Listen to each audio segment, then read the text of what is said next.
On a sunlit morning in the spring of 1590, a ship finally arrived at Roanoke Island, off the coast of what is now North Carolina. The landing party expected to find a small but thriving English colony, houses, smoke from hearth fires, perhaps children playing near the fort. After all, this was the first attempt at a permanent English settlement in the New World, and though supply lines had been slow, there was no reason to believe the colonists wouldn't still be waiting. But what the sailors found was chilling. The settlement was entirely deserted. Not a soul remained. The fort's palisades stood intact, and there were no signs of struggle, battle, or fire. The only clue? The word Croatoan, carved into a wooden post, and nearby the letter CRO etched into a tree. There was no graveyard, no bodies, and no indication of what had happened to more than 100 men, women, and children. They had simply vanished. That landing, seemingly routine, marked the final trace of the Roanoke colony, a moment that history would later recognize as the quiet vanishing point of one of the world's greatest unsolved disappearances. What looked like a delayed reunion turned out to be the gateway to a mystery that science still struggles to explain. If an entire colony, more than 100 people, can disappear without a trace, what else might history have lost without us even realizing it? The fate of the Roanoke settlers isn't just a curiosity from the past. It's a stark reminder of how fragile human presence can be, even when carefully recorded. These weren't mythical figures or vague legends. They were English men, women, and children, sent with royal backing, tasked with founding a new chapter of civilization. And yet within just a few years they were gone, leaving behind no bodies, no signs of conflict, not even a coherent explanation. If such a well-documented effort could collapse into silence, then what about the countless stories that were never written down?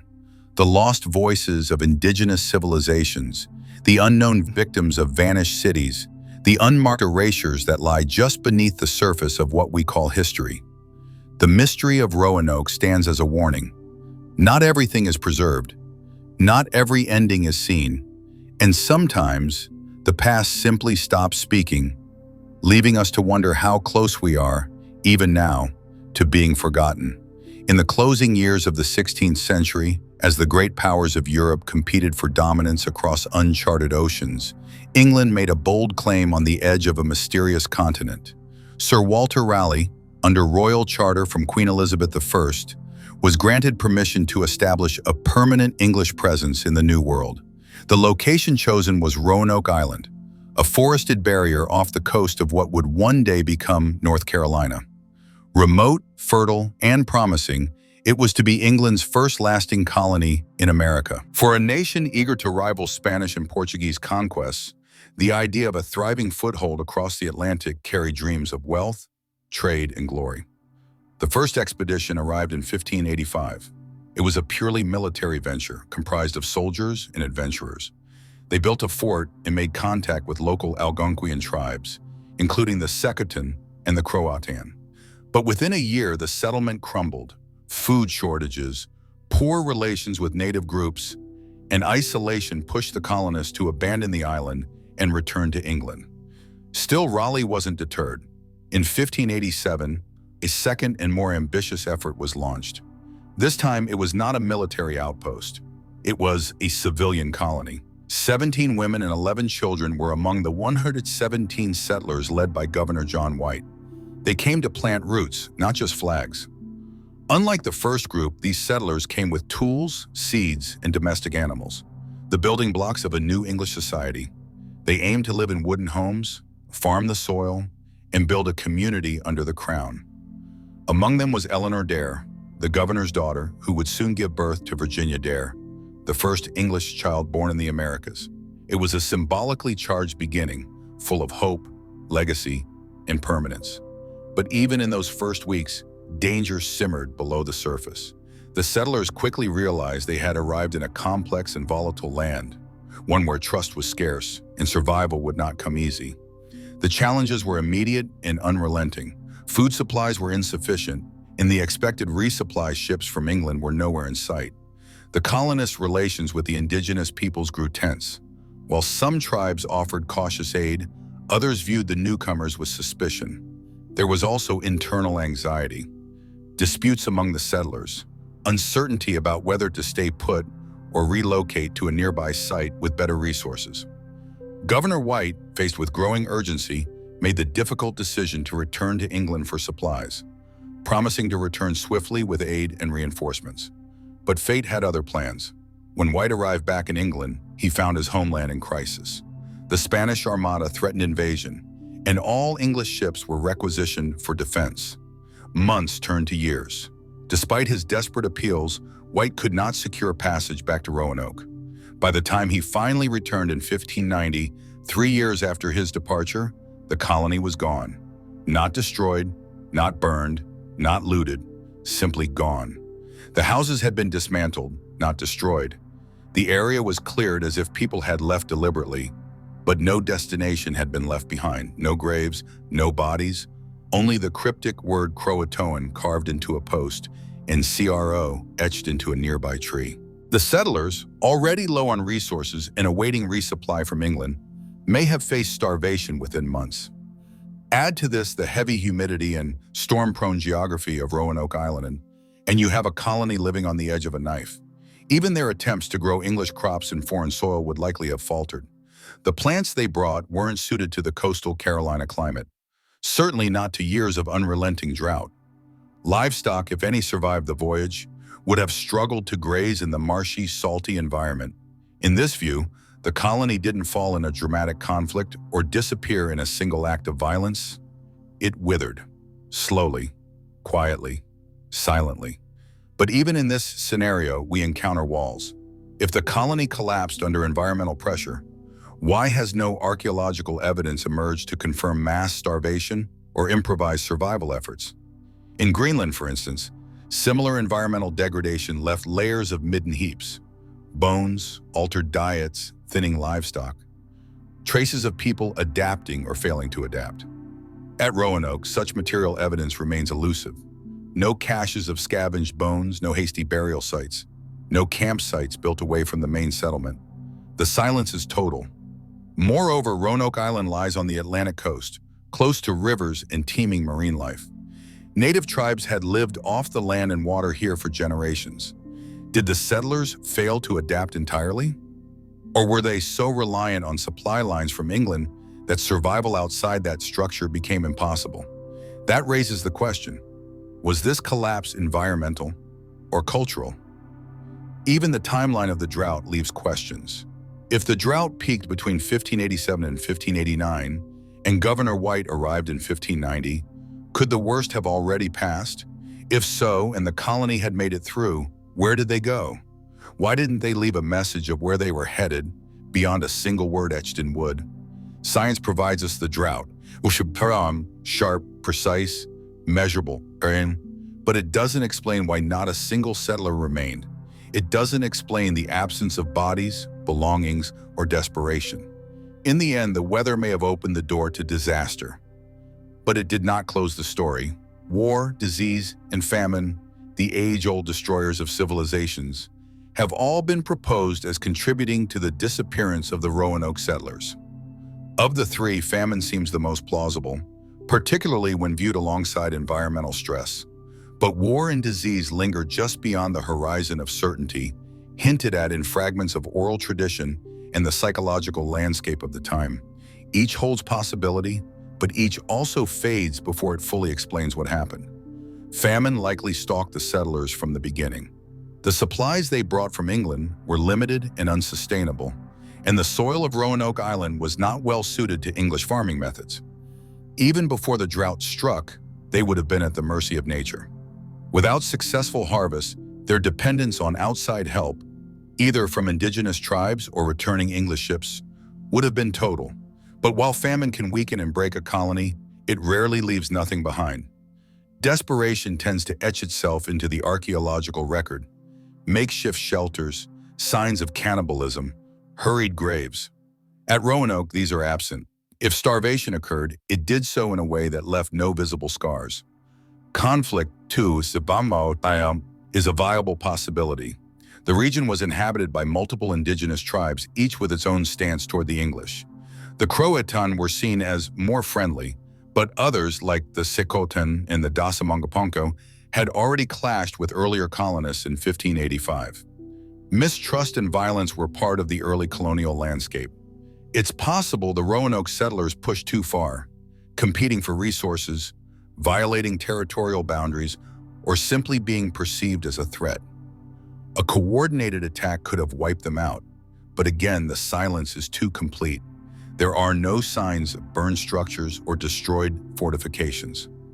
If the colony was massacred, the scene was cleaned with surgical precision, something no conflict of that time would have likely allowed. Even the absence of graves is telling. If there had been a battle, wouldn't at least some bodies have been buried or left behind? Disease is another candidate. Europe in the 16th century was teeming with pathogens, and when settlers crossed the Atlantic, they brought more than ambition. Diseases like influenza, smallpox, and dysentery had already ravaged indigenous populations. Could the opposite have happened? Could a New World disease have decimated the settlers, killing so quickly that no one was left to leave a message or organize the dead? Or could a European disease have spread among the settlers in their isolation, turning them into pariahs to nearby tribes and forcing them to scatter? But none of these scenarios answer the central riddle: where did they go? Even if some perished from illness or violence, surely others would have fled, leaving signs, bones, tools, personal items. The lack of evidence haunts every explanation. War leaves wreckage, disease leaves the dead, famine leaves desperation. Yet Roanoke leaves none of these. These forces may have played their roles, weakening, fracturing, exhausting. But in the end, they do not explain how 100 people, men, women, and children, could vanish so completely from the land and from memory. Perhaps one of the most overlooked but critical components in the Roanoke mystery is the impact of isolation, the complete and prolonged severing of trade and support between the colony and its English sponsors. Roanoke was never designed to be self-sufficient. The 1587 settlers brought tools and materials, but they lacked the full infrastructure and manpower needed to build a sustainable colony. They were relying heavily on Governor John White's promised return with reinforcements and supplies. That return, due to England's war with Spain and the mobilization of the Armada, was delayed by 3 years. In colonial terms, that was an eternity.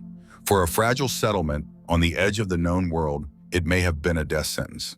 The Roanoke colonists were not traders, nor were they mariners. They had no established network of commerce with indigenous peoples, and no internal economy capable of maintaining itself. Their presence in the New World was a projection of empire, symbolic, not logistical. When English ships stopped arriving, so did their access to nails, gunpowder, fabrics, medicine, and, most crucially, food. Trade collapse meant more than hunger. It meant a breakdown of morale, unity, and purpose. Some historians believe the settlers may have tried to improvise, establishing small trading relationships with nearby tribes, or even trying to build boats to relocate themselves. But if such trade occurred, it was either short-lived or insufficient, and there's no surviving documentation or oral history from either side to confirm this. It's also possible that, cut off from England and unable to grow the crops during the drought, the settlers tried to relocate to the Chesapeake Bay area, a region Raleigh had initially considered for colonization. This theory is supported by notations on a later map, known as the Virginia Pars map, which shows a possible fort symbol beneath a patch. But no archaeological evidence has ever confirmed a successful relocation. The psychological toll of isolation must also be considered. These settlers were not explorers or survivalists. Many were artisans, laborers, and craftsmen, people selected to build a town, not to disappear into wilderness. Cut off from their homeland, surrounded by unfamiliar peoples, and watching their children grow thin as crops failed, they may have made desperate decisions, split into smaller groups, tried to walk inland, sought help from distant tribes. In the absence of structure, people scatter. Resource loss compounds this. Without iron nails, tools would break. Without ammunition, hunting would become difficult. Without salt, food preservation would collapse. And without trust in each other or hope of rescue, Any unified survival effort would dissolve. The colony would not fall in one dramatic event, but rather unravel in silence. People would disappear in pairs, in families, in factions, until none remained. Yet again, the silence is louder than the story. Trade collapse and isolation make sense. They explain why support didn't arrive. But they don't explain why no one sent a message, why no one left behind their dead, why no one from Croatoan Island ever recorded what became of them. Like every other theory, this one ends where the evidence does, in a vanishing act that science can outline, but never fully fill in. Beyond the physical explanations, drought, disease, isolation, lies a quieter, more elusive theory, that the disappearance of the Roanoke colony was shaped not only by external pressures, but by internal unraveling. The psychological state of the colonists, their cultural worldview, and the emotional toll of abandonment may hold crucial clues to why a group of over 100 people simply disappeared without conflict, destruction, or resistance. In essence, the answer may lie in how human minds react under extreme stress, especially in unfamiliar worlds where no cultural roadmap applies. Consider the situation these colonists found themselves in. They were not seasoned frontiersmen or military professionals. Many were ordinary citizens, men, women, and children who had embarked on a journey sold to them as opportunity. What they found was isolation, uncertainty, and a growing realization that no one was coming. Months passed, and the promised resupply never arrived. They were surrounded by a landscape that felt alien, threatened by tribes whose language they could not understand, and divided internally between loyalty to a distant monarch and the desperate need for survival. In such conditions, mental strain becomes inevitable. Psychological breakdown does not always look dramatic. It can manifest in quiet collapse, the erosion of social cohesion, the fragmentation of group identity, and the loss of shared purpose. Small decisions, made in panic or fear, can have permanent consequences. A decision to leave the settlement and seek shelter among the Croatan, a decision to split the group into smaller bands, a decision to abandon the dead unburied. None of these choices leaves behind grand evidence, but all of them could explain why, when Governor White returned, there was nothing left to see. Then there is the matter of belief. These settlers lived in a deeply religious world. Providence, divine punishment, and signs from God shaped how they understood adversity. The idea of being forsaken by England, by God, by the natural world, could have had profound psychological impact. Some historians suggest that the settlers, stripped of material and moral support, may have interpreted their suffering in religious terms. Did they believe they were being punished? That the land itself rejected them? These interpretations, though invisible in the archaeological record, could have driven decisions that defy modern logic. Mass psychological shifts are not new to history. Group behaviors, driven by fear, trauma, or shared delusion, have appeared in high-pressure, isolated communities throughout time. We've seen it in medieval convents plagued by hysteria, in frontier settlements where families vanish together, and in more modern cult-like enclaves that implode under pressure. Roanoke may have been one such case, a colony that didn't die by force, but by spiritual and psychological withdrawal. And yet, once again, we hit the edge of what can be known. We can reconstruct the circumstances. We can speculate about the emotional toll, but without writings, testimony, or survivors, we are left reading human behavior through the faintest of impressions. What the settlers thought, feared, or believed in their final days, that truth, perhaps, is the part of Roanoke that is most permanently lost. Among the most enduring alternate explanations is the theory that the Roanoke colonists relocated, not just to nearby Croatoan Island, but much farther north to the Chesapeake Bay region. This idea has been supported by historical references, vague cartographic clues, and a broader sense that the settlers may have followed Governor White's original recommendation, since Roanoke had not been his first choice. Some believe that the word Croatoan carved into the post was not a final destination, but a waypoint, a suggestion that they had passed through the Croatan people or island on their way somewhere else. This theory hinges on the Virginia Pars map, created by John White himself, which shows a curious symbol, possibly a fort, located in the Chesapeake region, and concealed beneath a patch. Some researchers believe this may have been an intentional cover-up or later alteration, possibly suggesting a secret relocation effort that was known to a select few. If the colonists moved there, it would explain their organized departure, the absence of graves or destruction at Roanoke, and the lack of evidence for mass death. Further support comes from some second-hand colonial accounts written decades later. One notable example comes from a Jamestown settler who claimed to have heard of survivors from an earlier English colony living among tribes in the interior. However, these claims are vague, contradictory, and ultimately unverified. No archaeological site in the Chesapeake region has definitively proven the presence of Roanoke settlers. Moreover, English-style artifacts found in those areas are difficult to date precisely and could have arrived via trade or later English settlements.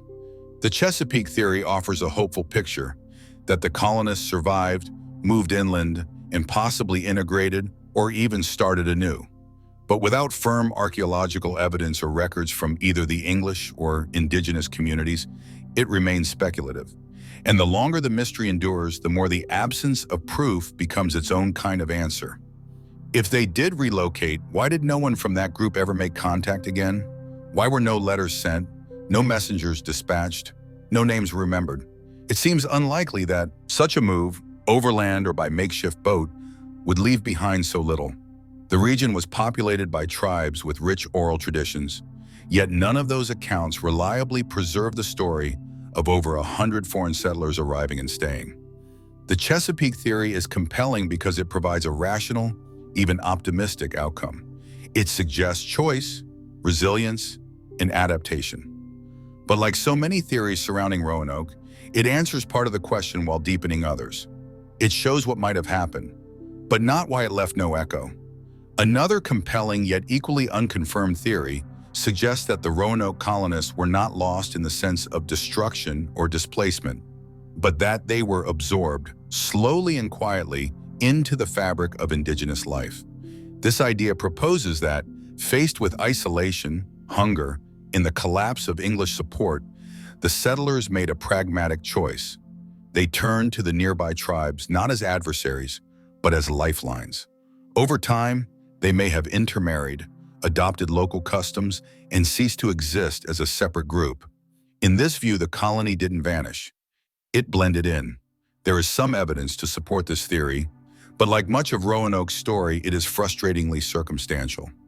Oral traditions from several Native American groups in the Carolinas and beyond speak of ancestors with unusual features, gray or blue eyes, lighter hair, or strange languages. The Lumbee tribe in particular has long claimed descent from the lost colonists. Some Lumbee surnames even match those recorded on the Roanoke Manifest, such as Dial, Locklear, and Oxendine. Linguistic anomalies and Christian customs among some tribes were once pointed to as signs of English influence prior to Jamestown. In the early 1700s, English explorers and settlers reported encountering tribes whose members used European tools, wore English-style clothing, or spoke broken English. These reports, though sporadic and often exaggerated by colonial romanticism, fueled speculation that remnants of Roanoke lived on, hidden in plain sight. Even 19th century historians picked up the trail, often weaving folklore and fact together in a tapestry of near mythic proportions. Archaeological efforts have tried to follow this thread. Some English artifacts of a sword hilt, a signet ring, fragments of pottery, have been found in areas inhabited by indigenous groups. But here lies the problem. Trade routes were already established between coastal tribes and Europeans, and English goods traveled far beyond the reach of any one colony. A copper ring found in a tribal settlement may have belonged to a settler, or it may have been acquired generations later through trade with Jamestown or other sources. More recent genetic studies have attempted to analyze DNA from tribes like the Lumbee to detect European ancestry. The results, however, are inconclusive. Centuries of intermarriage, migration, and population loss have left a murky genetic legacy that cannot definitively connect any modern tribe to Roanoke. No skeleton or burial site has ever yielded remains that can be traced directly to the colony. What makes this theory powerful is not certainty, but plausibility. Cultural integration has happened in countless frontier settings. It would not be unprecedented for a small group abandoned by its homeland and facing existential threat to seek shelter and identity in the world that surrounded it. But without hard evidence, this theory remains a kind of historical ghost, visible only at the edges of the record. The idea that the colonists became part of something larger than themselves is seductive, but it leaves us with a strange kind of answer. Not that they died, but that they became someone else, somewhere else, and left us no way to know for sure. Beneath the more conventional theories lies a darker stratum of speculation, one not grounded in climate or cooperation, but in internal collapse, deception, or historical concealment. This line of thinking doesn't ask, what happened to them, but rather, what if someone didn't want us to know what happened? These theories of mutiny, secrecy, or erasure propose that the disappearance of the Roanoke colonists was not merely a matter of abandonment, but the result of internal betrayal, suppressed failure, or even intentional silencing by those in power. The mutiny hypothesis suggests that within the colony, as conditions worsened and leadership weakened, factions may have formed. John White, after all, had been absent for 3 years. In that time, leadership would have defaulted to local authority figures, men whose loyalty to the original mission may have crumbled under the weight of starvation, fear, or desperation. Perhaps there were disputes about how to survive, whether to stay put, flee inland, or seek aid from surrounding tribes. These ideological divisions may have escalated into rebellion. Some could have forced the others to leave, or even eliminated dissenters. A splintering colony could explain why no coordinated message was left behind and why no consistent trail was found. Then there is the theory of secrecy. Some historians have suggested that the Roanoke colony may have been more than it appeared, that it had a covert purpose, perhaps involving espionage against the Spanish or unauthorized trade. England and Spain were at war, and the Atlantic coast was a battleground not only of navies, but of information. If Roanoke was part of a secret operation, then its failure might have been quietly erased from official records to protect reputations or strategic plans. In this version, John White's failure to return earlier might not have been entirely beyond his control. Some even speculate that he was discouraged or delayed deliberately. The word Croatoan in this context becomes not a destination, but a cipher. A message meant only for certain eyes. A related possibility is bureaucratic erasure. England's early colonial ventures were both ambitious and fragile. The disappearance of an entire colony could have embarrassed the crown and damaged public support for future projects. Rather than dwell on the failure, the state may have simply shifted its focus to the next venture, Jamestown, and let Roanoke's memory fade. The colonists, their names recorded but their fate unknown, became acceptable losses in a story that had to move forward. The challenge with all these theories is the same. They are rich in intrigue but poor in evidence. No secret letters, no suppressed logs, no confessions.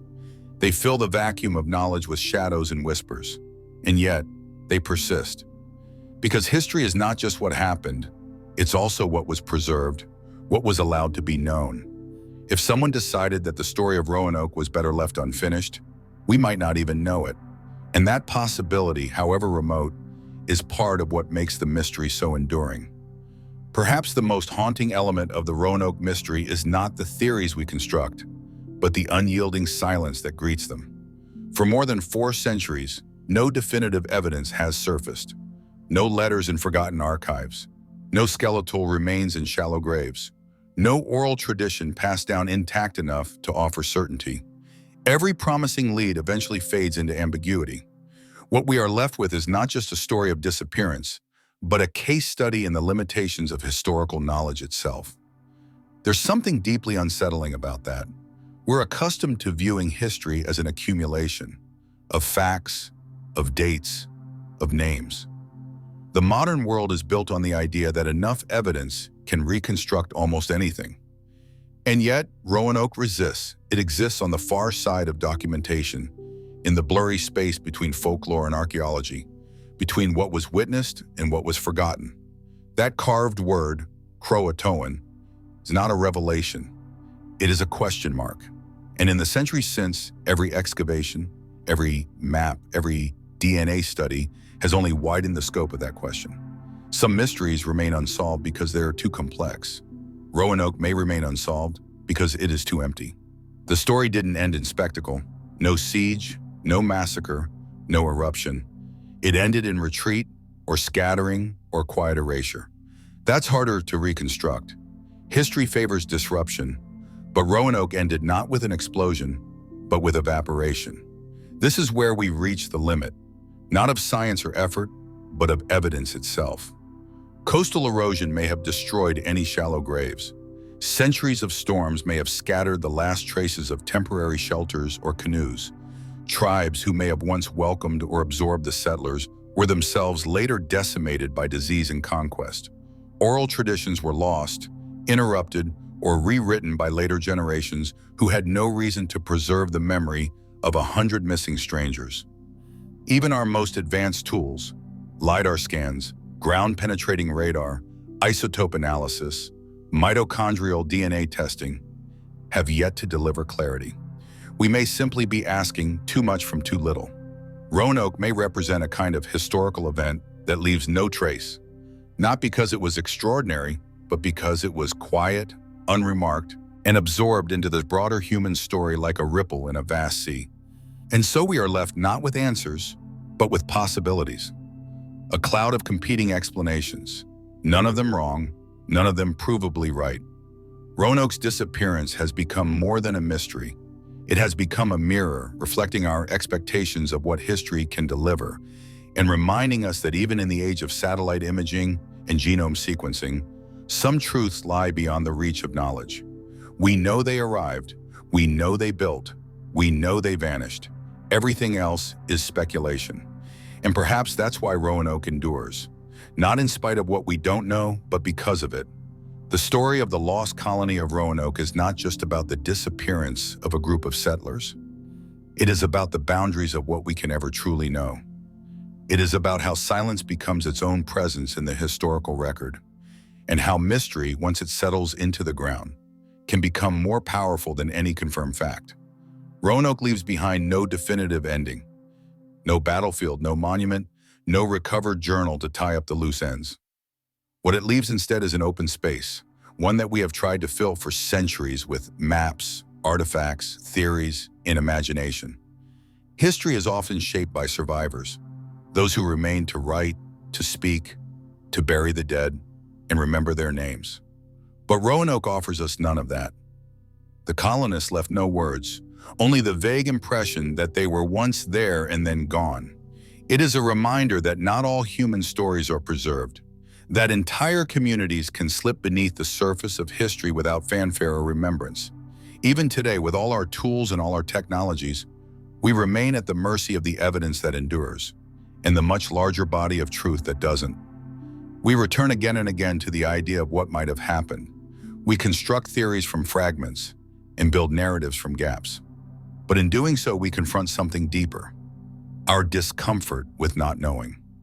We expect the past to behave, to be recoverable, explainable, ours. But Roanoke defies that. It resists resolution.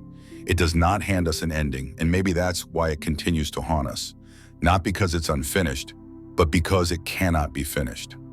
It speaks to something primal, the possibility that human stories can begin with hope, unfold with effort, and then simply vanish without fanfare, without warning, without a trace. Roanoke is not merely a story from the 16th century. It is a challenge to our belief that every question has an answer. It is a whispered reminder that some truths are lost, not to time, but to silence, and that history, no matter how rigorously we study it, will always contain shadows that science cannot touch. In the end, the most enduring part of Roanoke may not be the word carved in wood, or the vanished names in a colonial logbook. It may be the silence itself, echoing louder than any explanation and daring us to listen not for answers, but for the limits of our knowing.